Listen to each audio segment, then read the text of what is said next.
War Rapport family, it's your boy Mike G here with my guy Ike Jones, and we got a special guest for you guys today. Beat writer for AL.com, Giana Han. Giana, thank you for joining us. Of course, happy to be here. So Giana, I want to start off kind of letting our viewers know a little bit about you. Can you talk about your background, where you came from, and what led you to being an Auburn beat writer? So I'm from between DC and Baltimore in Maryland, and grew up more of a NFL, pro sports fan, but decided to go to Penn State, where I got my journalism and my art degrees because they had a prominent program. Did not even realize that there are some SEC schools that I could have gone to, but I'm also a Penn State family. My grandparents met there. A bunch of my family went there. My mom went there. So went there. I ended up covering Penn State football for 3 years, as well as their men's basketball team and their men's volleyball team. And from there, I also interned for the Reading Eagle covering them, and then went to the Baltimore Sun, where I got some experience with the Baltimore Ravens and the Baltimore Orioles, which was super cool. But once I was up, people always ask me, how did you end up from Pennsylvania, Maryland in Auburn? Well, the way this field works is you apply to every single job there is, and you hope you get one. And there were about 7 open at the time I started applying, and the one I heard back from was from AL.com. And it was funny. As soon as I sent that application in, I was like, I'm going to live in Alabama. I'm going to live in Alabama. And then it happened. So here I am. Very far from home, but it's been an experience, and SEC is definitely something different. So, all right. So you kind of went in the direction that I'm about to ask you. So what was it like as far as a culture change for you moving over here and just being in SEC country? Can you talk to us a little bit about the experiences you've had thus far, just living in Alabama and being a part of this wonderful Southern tradition that we have down here in college football? Yeah, so there's a lot of culture difference, and I came prepared for that, but I wasn't as prepared as I need to be. The one thing that is similar is people sometimes describe Penn State as the SEC of the Big Ten, and I can definitely see it. I see a lot of the similarities, and I most specifically see similarities to Auburn. There's just so many things, from the way the team runs to the way they sell it to what the schools are good at. Penn State's really good at engineering, and Auburn's really good at engineering, and so many weird similarities. So there were those things. I think differences is the girls wear heels and full faces of makeup to games here in dresses. And I can't imagine going through tailgates and a game in heels, because at Penn State, they wear you can tell that Penn State's really into their game day fashion, because each year it's something different. They cut their shirts a different way. They tie different things. So that's something to keep an eye on when we go to the Penn State game. You can see that. But that was different. So open press boxes is different, because it is not warm enough for open press boxes in the North. And at the Florida game, I had to put my headphones on, because I was like, this is too loud. I think I'm going to die. So definitely some differences in terms of game day. The way that the game's played, as everyone knows, they run the ball more in the North. Although with Auburn, I didn't really pick up on that at first, because Auburn runs the ball so much and doesn't throw quite as much as some of the other teams do. So that's a difference. And actually, it's funny because Aku Leota, who's coming from Northwestern, that is why he's coming to Auburn, is for that exact reason. And it kind of solidified that for me.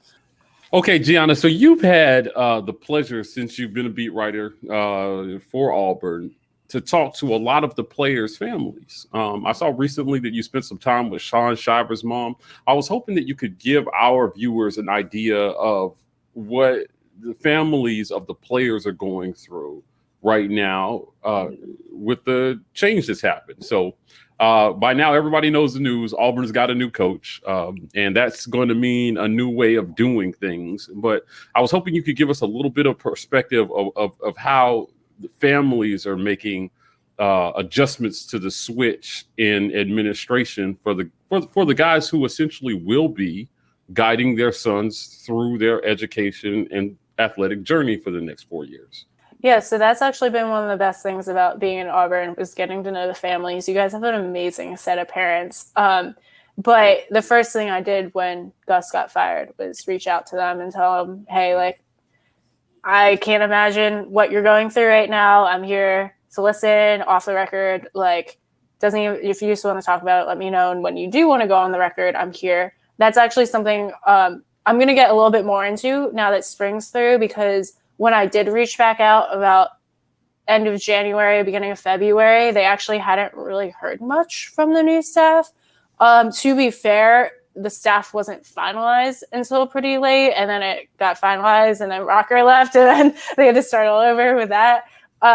So I hadn't heard too much about that, but I mean, during the whole coaching search, I talked to some of them, and without naming names, they were mentioning like some of the people that they wanted, and they were talking about how they're just trying to stay hopeful that this is a good thing, that Auburn has their children's best interests, but how, yeah, they say don't choose a school. I mean, don't choose a team for the coach, choose it for the school.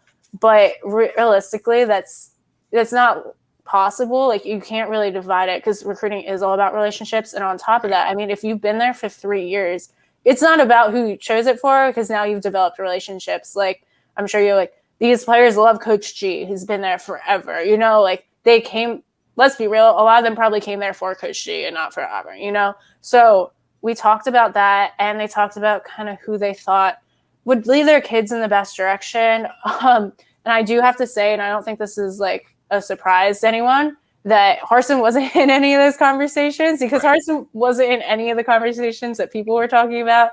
And so when he was hired, they like didn't really know much about him. They were like, we've seen what all the people are saying on Twitter, on social media, about what all the reporters are saying, but we are just going to take the stance that this is what they thought was best for us, and we're just going to be positive and hope for the best. Like, that's really the message I was getting from a bunch of them, was they were just like, I think you could tell they were all pretty hurt. And one of the moms did tell me that like some of the players took it really, really hard, because Gus was like not so much as a coach, but like a father figure. Like some of the players took it really hard from what I was getting. So the parents are just trying to stay positive and be like, this is what's best. We're like, Auburn is going to have your best interests. Since then, I haven't heard much about Harsin, other than everything I hear from every single person that I talk to about him is just the words hard work. I'm sure you've heard those words many times already. But about the position coaches, nothing but good things from all the ones I've talked to. Brad Bedell, and specifically, they love him. And from what I've seen of him, I love him too. He's a cool guy. One of the Boise State reporters called him a good cat, and I can see it. So, but yeah, I mean, they really seem to like the new position coaches, but I think it really is just like we're just going to hope for the best and trust Auburn that, you know, they really have the best in mind for our players. So yeah, I can't imagine being an Auburn mom or dad where you put so much effort into choosing a school and suddenly it's a completely different program. Yeah, I mean, regime change, there's a lot of things that are changing for you all. Just can you talk to me a little bit about the differences maybe that you've seen in just covering the team, right? Like, what does it seem to be like super open for you to get information? Like, can you talk to me a little bit about how it is on that end of just trying to cover and get information that you need to do your job?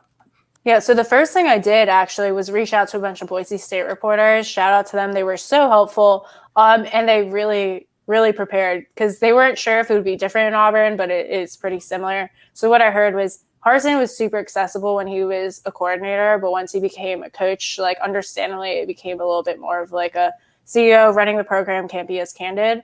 And so I've heard a lot of times it depends if you get Hars or Harsin, whether you're going to have a good day or a bad day. So Hars is the jokester that was super fun on the team and will joke around with you.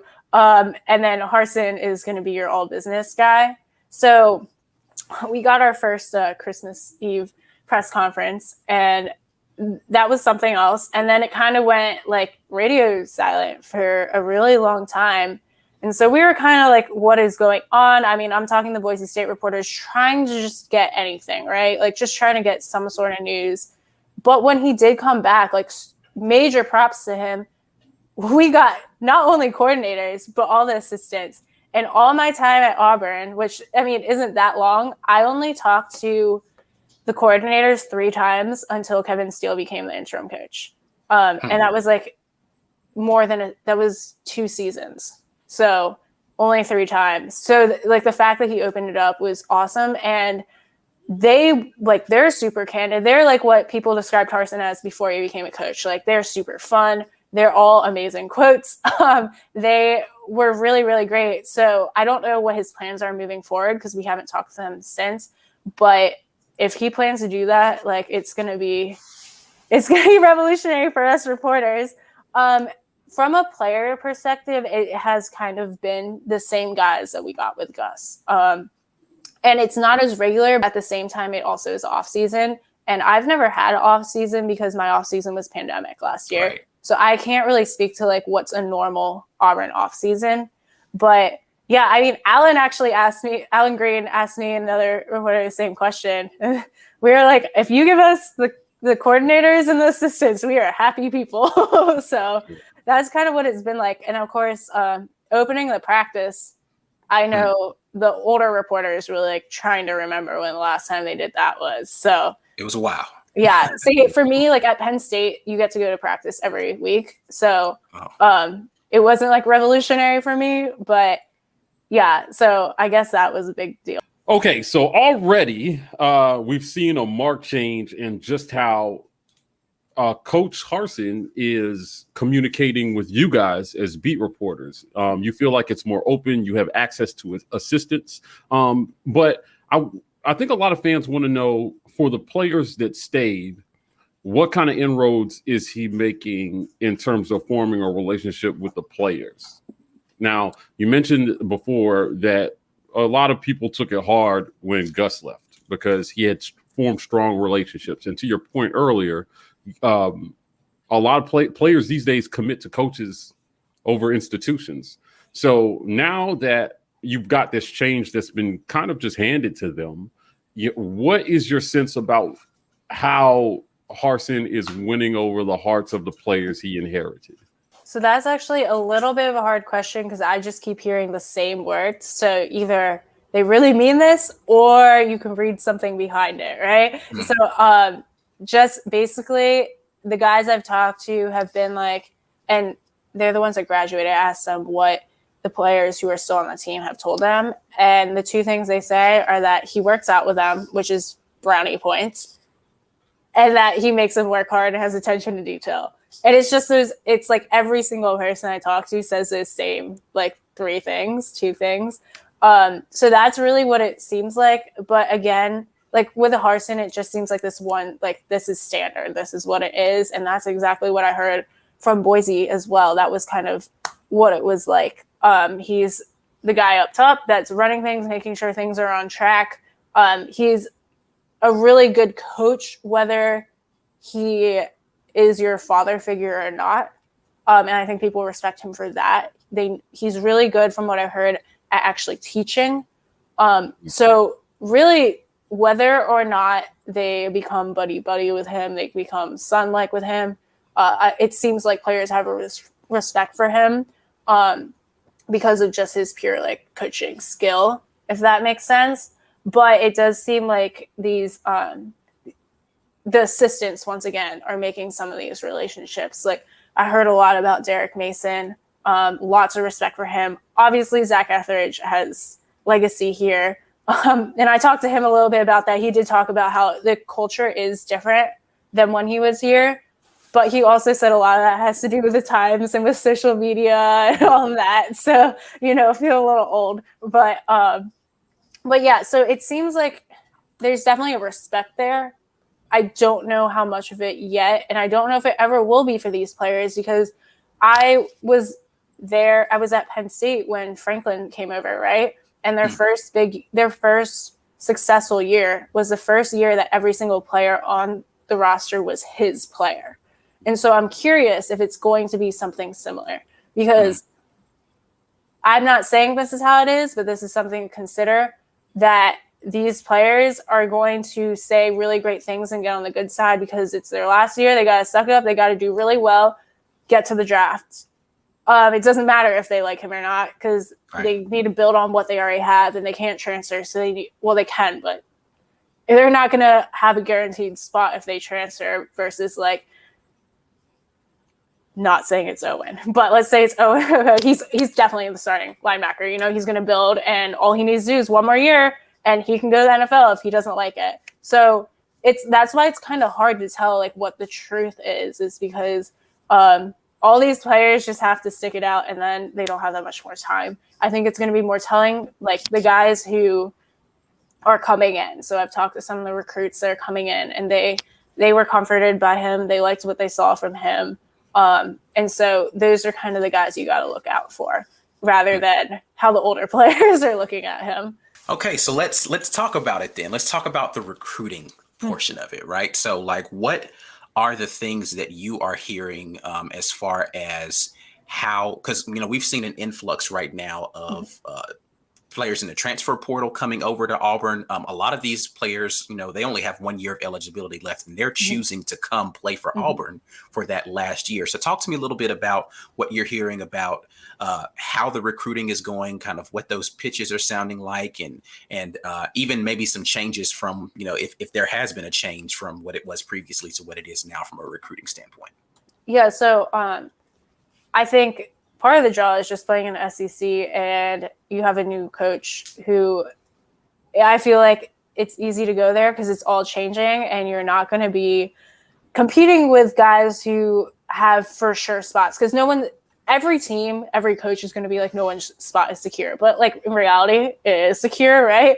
But on this team, it literally is every spot is fair game. So why wouldn't you want to come here when you're trying to go to SEC school versus like, well, Tennessee has a new coach, but like any other coach, South Carolina, but neither Tennessee nor South Carolina have the pedigree that Auburn does right now. So if you want to go play for a really big nationally prominent school and have a chance of actually playing and you're not trying to knock off Derek Brown and you're not trying to knock, you know, like Seth Williams, those guys are gone. There's a really good chance for you here.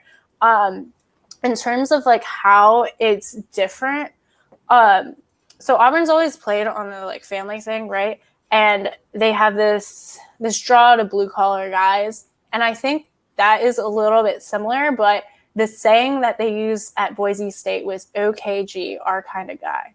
So it's like a little bit different because it's not fully the same Auburn family. He can't draw because he's not a part of that like super built tradition, but he does have that same like, we're going for whether you fit our culture. And it sounds like he also is a blue collar type of guy. And I don't think the fact that suddenly he has access to higher recruits, I don't think he's going to lose it. Like, I think he's going to stay true to that. So that's kind of going to be similar. And when it comes to strategy, I heard all about this strategy. So apparently they're super serious. And he brought over Darren Usher, who was head of recruiting at Boise State.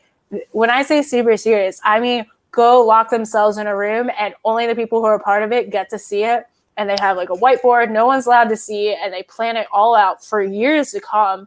And at Boise State, they would name each recruiting class. So each one had like a special hashtag and they like specified, this is like our theme for this class and this is our theme for that class. And so it's very, very strategic. And I don't know how to fact check this, but what I heard was Darren Usher was one of the first people to start doing the virtual recruiting when the pandemic hit. So it sounds like they're super on top of things. And they're also very much about relationships.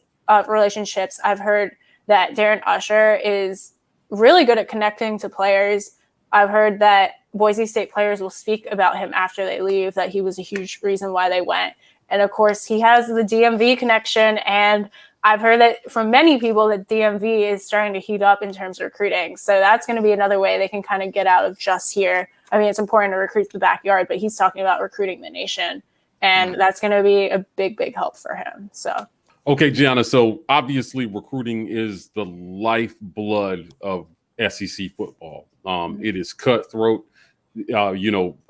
people just kind of go at it here. Coaches go at it, right? And all bets are off when it comes to recruiting in the South. So now that the world is opening back up, you mentioned that Darren Usher, kind of was a pioneer in terms of virtual recruiting. But now with restrictions being lifted, it's time to get back to in-person recruiting. Now, it's no secret Auburn is in the bottom half of the conference in terms of recruiting spend.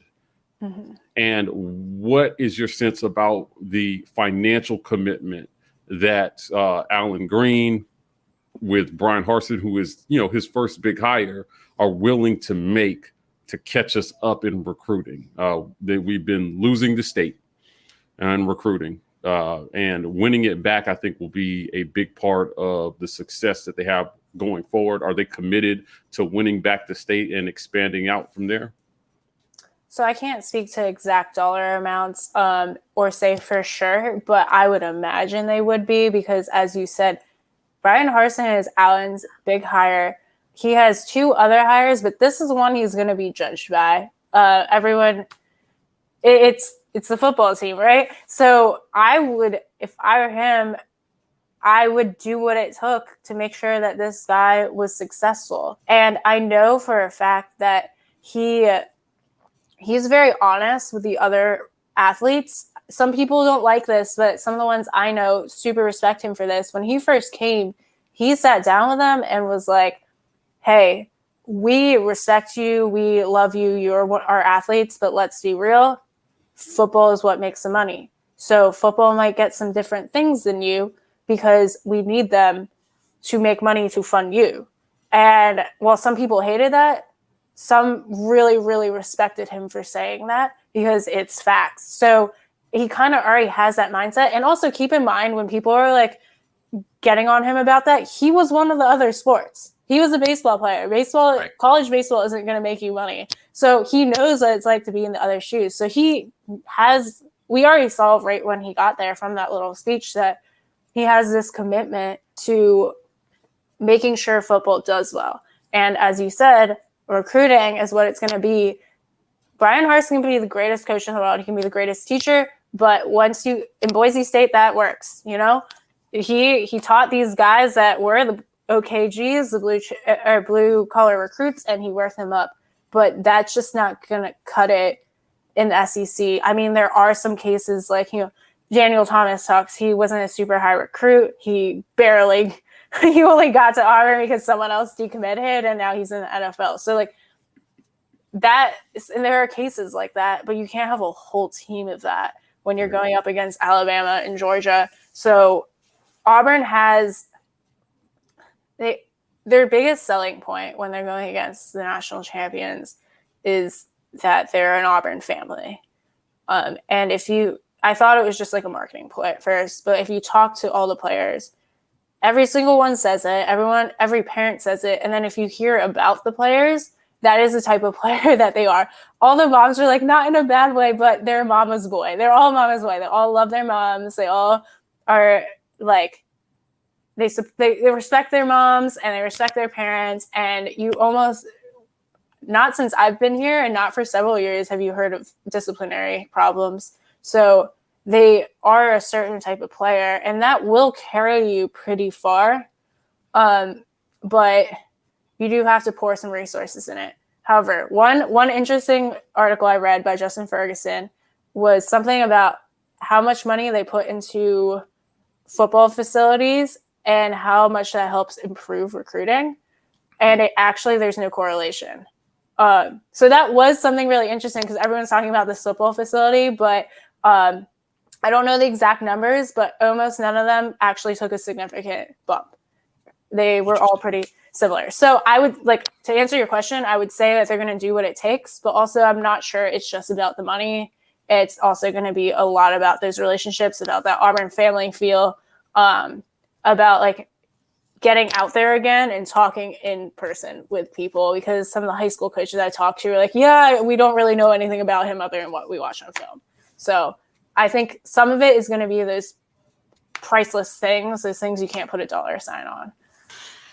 All right. Well, So outside of, the front end bringing new players in, there is, a whole other side of that of, graduating players and then players making the transition on to being professionals. So you had an opportunity to sit down with some of the more recent guys that were a part of the program going and making that transition over into the NFL. So can you talk to us a little bit about kind of that whole thing? I know you all had the Road to the Pros videos that you were doing for AL.com. Can you talk to us a little bit about that process and some of that behind the scenes stuff?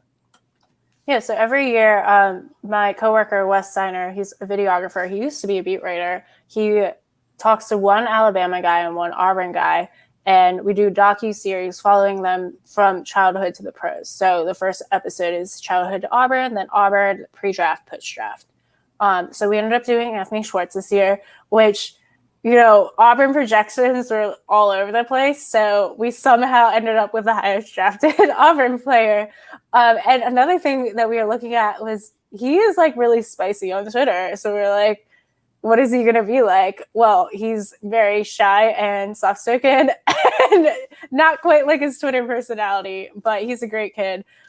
So we went down to Tampa and we spent a few days, like half a week in Tampa with him as he worked out. And then we went down to Miami where he grew up and talked to all the people around him, from his mom, his grandma, his high school coach, his track coach, his little league coach, like, etc. And so the really fun fact about him, I don't know if you saw, is that his high school had the highest number of highest number of kids drafted in NFL. But if you go back and look even at his little league team, the number gets bigger. So he grew up with excellence. And it was just like, it was a really cool process because we did Marlon Davidson last year. Marlon is a character and has an awesome story, but is hilarious. But Marlon did something different where he wanted to go back to where he came from. So he was working out in the gym that he worked out at since he was a high schooler. And I mean, he did what he had to do, obviously, and got drafted super high. But it was very, very different than going down to Yo Murphy Performance, where they've got NFL draft prospects, they've got NFL players, they've got MLB draft prospects and MLB players, and it's super, super specific from what they're working on. Like, they're all out there together, but they're all doing slightly different stuff to how they rehab. I don't know if you saw it, but the cryotherapy, very cool. I never want to do that in my life. You basically walk into a freezer for 3 minutes. And so we talked about how they prepare, and it was very, very interesting. I actually talked to some of the other players as well. One of them was a Northwestern quarterback, so I wanted to hear about Eku. I was like, taking advantage of this. But it was also super interesting to see the difference between Anthony and the others because of the track background as he prepared for the 40. So we just kind of really got in depth with what it was like to be a draft prospect. And it's really, I mean, when you talk about investing in your future, like, you're investing, you're risking it. You're buying an apartment in a strange city by yourself and paying all this money for gym memberships and therapy, hoping that you get a deal. So that was something that really was crazy to me, because what if you don't get drafted? You just invested all this money, and what do you do now? And then we kind of talked about just the thought. We talked to them after pro day as well, and how they felt about it. It was very interesting. Anthony is the fastest player in college football, and he had no he wanted to make a record, but he wasn't like super upset that he didn't, because he said, everyone already knows what I can do. Like, all those numbers that you see at the combine, that's like not what they all cared about. And this was among like all of them. They're all like, we could have done better at this or that, but it's fine. What we cared about was the position work, because especially with receivers, Auburn film doesn't always show like what they can do because they're not the ones calling plays.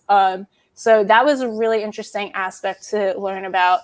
And then Anthony and I sat down after he got drafted and had a very deep, long conversation, which I didn't do with Marlon. And I talked to his mom too. And that was really interesting, just hearing about how, oh my gosh, you get drafted and the next day you got to be in that city and you get taken around and you're being shown on the big screen at the Cavs game, which, fun fact, another Auburn player was playing in, Isaac Okoro. And it's just like, you go from like hopeful to instant fame at like within 24 hours. So it was really, really interesting. I'd never quite been that deep in the process before, even when we did Marlin. And I'm really thankful because it gives you a different perspective of these players and, you know, the path that they're on. And I didn't do quite the same thing with Eli Stove or Jordan Peters, but I talked about some of the same stuff. And the cool thing about them was they did it together. They both went to the Hula Bowl together, and then they both signed with the same person and trained with the same person. And so it was fun learning about how their moms were so happy they had each other. But yeah, it like just what it meant for them to both do that together, and their perspective of they didn't expect to get drafted high or even drafted at all. Like you could probably tell from Jordan Peters' tweets that he was like, someone draft like my teammates, not like someone draft me. But they just have this perspective, like if we just get a chance, we'll be able to seize it. That's what Auburn's about. It's about that being that blue collar person that has to work their way up. So it was just a really, really interesting, educating experience to go through that kind of with them. And I definitely felt a little bit more invested because I got to know them as people. And I was like, I want your dreams to come true. So, yeah. So Giana, you got to spend some time with Anthony Schwartz, and you talked about some of the things that he went through in his preparation for the draft. But did you get a sense from him that the system that he played in helped prepare him for this moment? Now, this is ugly stat was being circulated around about how, you know, in 8 years, we, you know, with average top 10 recruiting classes, we only put 4 players in the first round of the NFL draft. And, you know, all the other schools who averaged at least a top 10 class have put twice as many players in the first round of the draft. So again, did you get a sense that, you know, he felt prepared for the moment from his experience at Auburn, or that he had to do most of the work on his own and that journey was just beginning? So all the players I talked to were all about respect for Gus. They have a lot of respect for him, and they were very clear about that. Now, the difference with Anthony was that I talked to all the people around him, and all the people around him had something to say. One quote that I liked was they felt that his role didn't grow as fast as he did. And talking to his high school coach who knows what he can do, that's like, and his high school coach also was an NFL player, Patrick Surtain. And so he knew what he could do. He knew how he used him. And I think what he said was, I think Anthony had a certain idea of how he would be used. And then he kind of was like, you know, a lot of it like couldn't be used as quotes because they were meaningful pauses. Right. But I know that his track coach had some feelings. I know his Little League coach had some feelings. And his Little League coach is funny because he had Anthony since he was like 6'7", and he said Anthony was this little child coming up to him on the sidelines being like, I think we should run this play, because Anthony is super intellectual about football and off the field. But so he kind of knew what Anthony could do, and Anthony knew what he could do. And there wasn't this sense that like maybe it was exactly what they expected when they went there. They were thankful the first year when he was a gadget player because he was a freshman. They're trying to throw him in, but kind of as he grew, his role didn't grow. He didn't feel like he really even showed that he was a full wide receiver until his junior year, but he definitely felt ready for it earlier. And then I thought another telling quote was from Cody Burns, who was like, well, like, hindsight is 20/20, and I didn't call the plays, and there's always ways you wish you could have done more. So that was also kind of a powerful quote in what he wasn't exactly saying. So then you go to the other guys, because I talked to Eli, and if you look at both of them, they both put an emphasis that, and this is once again, you're looking at what they're not saying. So they're both putting an emphasis on the fact that they know how to run a full route tree, meaning that people didn't know they could. Right. So their whole thing at Pro Day was to show that they could run the full route tree, or the whole thing at the Hula Bowl was to show that they knew how to do this. Because with Anthony, he's like, everyone thinks I'm just a speed guy. Like, I just run, but I know how to do all the rest. So it was, like I said, what they didn't say that, you get the sense that it was the system, like what you saw on Saturdays wasn't enough to really get them to the NFL. Like, maybe they were prepared. That's might be why you see them get to the NFL, like Darius Slayton go late and then perform well, because they've been taught how to work hard and they've been taught this stuff, but the actual film they have didn't necessarily set them up correctly. Okay, Gianna, so based on some of the things you just said about things that players said by not saying certain things, I think the elephant in the room is that there is going to be a major culture shift, not only in system, but in attitude moving forward. What is your sense about how players internally are adjusting to the culture shift? You mentioned, again, one word comes up over and over again, or one phrase, hard work. Are players ready to work? And, how is that going so far during this transition? Yeah, it's definitely all about work, because you just hear it over and over again. Their social media just keeps saying hard work over and over again. We laugh a little bit because it's like, I guess they like to work hard. But yeah, so it's definitely like, it's different. Every single player will tell you that. Like, when you ask them, they'll say it on camera in a press conference. It's different. We thought it was really funny. Some of the players were like, like the strength and conditioning. I think it was either Owen or Zacoby. It was like, we're going to be like Marines now. Like, we're going to be so ripped. So I think at least the guys that they brought out to us like that. But that also makes sense because they were those stars. And so they put in the work already to be those stars. But I mean, I've heard some rumblings that not everyone's ready, but I don't know necessarily who that is, nor would I want to say it just in case I was wrong. But I mean, there's always going to be turnover. Going back to what I said about like what I saw firsthand at Penn State, there's always going to be like the changing of the guard, the people who are going to resist it, even if it's not the hard work. Like, even if they're fine with the hard work, they're going to be resentful of someone new coming in. You're always going to see that. But the people they have brought to us do seem like they appreciated what he's bringing, that he is going for a championship, which is what they're going for. And from the parents' perspective, like, if they're following their parents, then they're trying to look at it positive, or if their parents are giving them advice, they're trying to look at it positively.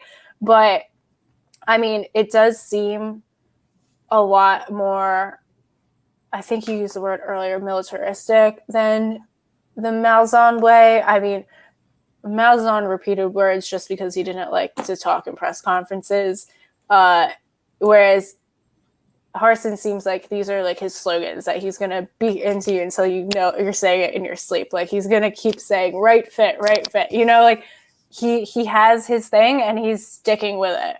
And so at least I feel like you're going to know what you're going to get because he's upfront about it. And I feel like what you see in these press conferences where he's repeating these things, like, I'm all about the details. I'm all about the hard work. It's all about getting the DNA in. I think that's exactly who he is. So, I mean, you did have the rash of transfers, which I know you guys already talked to Nathan about. It's not necessarily something to panic about, but I mean, that might be some of those people who don't like it. It might have been them.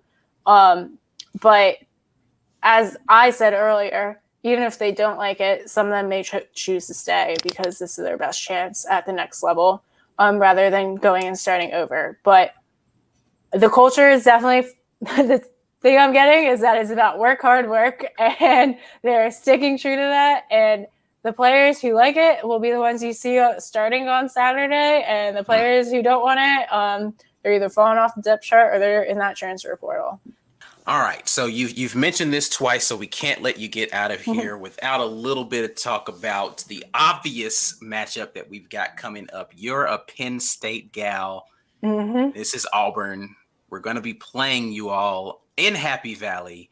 How are you feeling about trying to cover the team that is playing your alma mater? Like, what is that going to be like? And, you know, nerves, all that kind of stuff. Talk to us a little bit about how that's going to be for you. Are you going to travel to the game? Are you going to go up there? If they only send one person, it better be me. But I'm hoping it's going to start opening up. And, you know, they only sent one person to games. So we have some extra money in the budget that we saved.